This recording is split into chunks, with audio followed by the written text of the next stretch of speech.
Perfeika, el Buen Vending, i Marató València Trinidad Alfonso EDP impulsen Més en Meta per promoure l'esport entre les dones.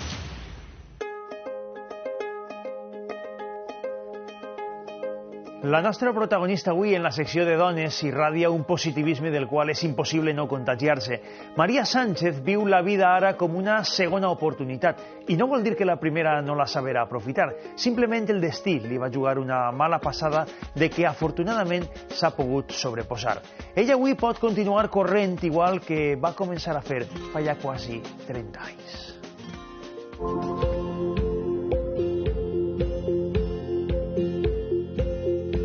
L'any 92 a Barcelona va ser la primera vegada que vaig estar en contacte amb l'atletisme. Ho vaig estar mirant molt la tele i vaig dir, ui mama, això m'agrada molt.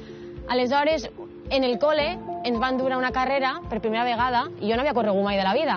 La van córrer i va ser la primera en arribar, a moltíssima distància. Ma mare va dir, però t'has perdut o què ha passat? I no, és que havia guanyat.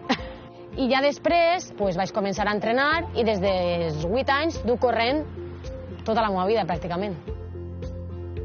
La meva especialitat es fondo y mis fondo.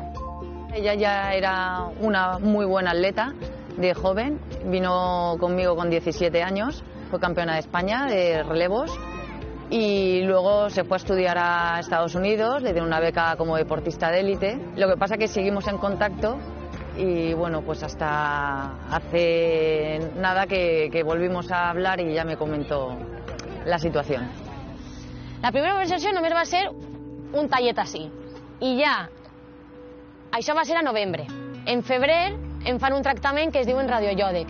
I ja a maig em van trobar que vaig tindre metàstasis per tots els ganglis. O sigui que al final és posar-te millor, pots tornar a recaure, posar-te millor, i al final és paciència i moltíssima força.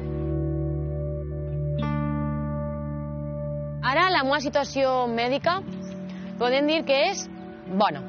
La normalitat la vaig anar recuperant dia a dia. Aleshores, en el moment que jo em vaig començar a trobar millor, vaig començar a quedar amb les meves amigues, vaig començar a treballar amb els xiquets en l'escola d'atletisme. De los hombros y estiráis. Marta em va donar l'oportunitat de tornar a entrenar per a mi, per a jo sentir-me millor i poder practicar el meu esport i també d'entrenar als xiquets, que a mi m'encanta perquè vull fer sentir als xiquets que aquest esport com l'atletisme és algo preciós per a ells. T'acordáis? Te arriba.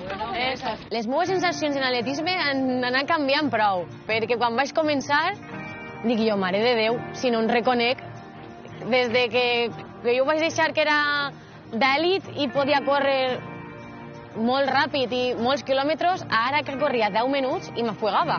I clar, a mesura que vaig començar a córrer poquet a poquet i jo sentir-me millor, això ha sigut una satisfacció plena, el poder dir, ara puc començar a córrer i poder disfrutar de l'esport. De ella sobre todo he aprendido, no tiene miedo a nada, ¿no? Ella ha visto esta enfermedad y las operaciones que ha tenido como si nada, ¿no? Como si fuera una gripe normal. La meva experiència vital, el que a mi m'ha ensenyat, sobretot, és a viure el dia a dia, a disfrutar de cada moment, de ser feliç i que amb l'ajuda de la família, la gent que tens al voltant i tu mateixa, això és el més important que hi ha per superar qualsevol repte que tingues en la vida.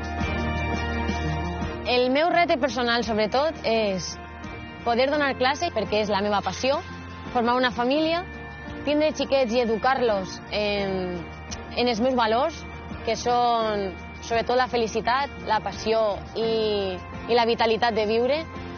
I després no m'importaria córrer una mitja marató o una marató algun dia.